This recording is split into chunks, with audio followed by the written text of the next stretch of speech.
موقعة الجمل اللي عاملها الحزب الوطني طبعا. الحزب الوطني طبعا.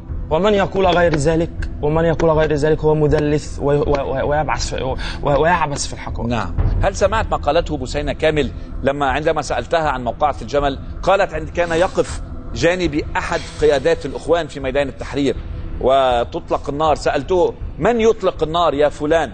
أجابها هؤلاء جماعتنا، هؤلاء ناسنا، لتتفاجأ فيما بعد أنهم كانوا منتشرون. هل هي مدلسة على المتظاهرين ميدان التحرير بموقع الجمل؟ كانوا بيطلقوا النار على معلش نعم. انا هفترض صحة هذه مش صحة، هي قالتها على ومسجلة بالصوت والصورة، واليوم تحاكم أو دعيت إلى التحقيق في سبب كتم هذه المعلومات. تمام. هل تزايد على بثينة كامل؟ أنا لا أزايد على بثينة كامل. لا، أنا لا أزايد على بثينة كامل.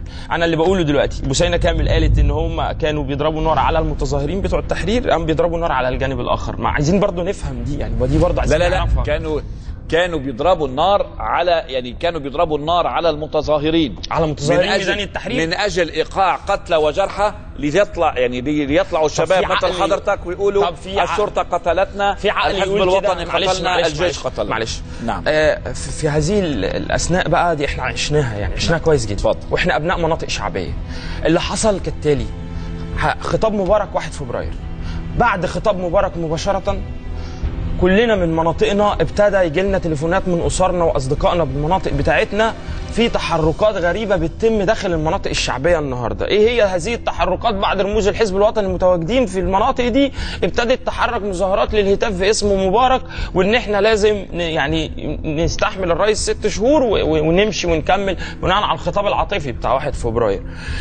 واذ نفاجئوا في فيديوهات موجوده وراحت المحكمه. يعني مثلا عندي فيديو لرئيس مباحث اسم النهضه في مدينه السلام، رئيس مباحث اسم النهضه واقف بيتكلم مع الناس وعامل متعور ومرابط دماغه ورابط دراعه وبيحشد الناس على ميدان التحرير، ونروح نمشيهم من قلب ميدان التحرير. عضو الحزب الوطني، عضو مجلس الشعب بتاع الحزب الوطني اللي في نزله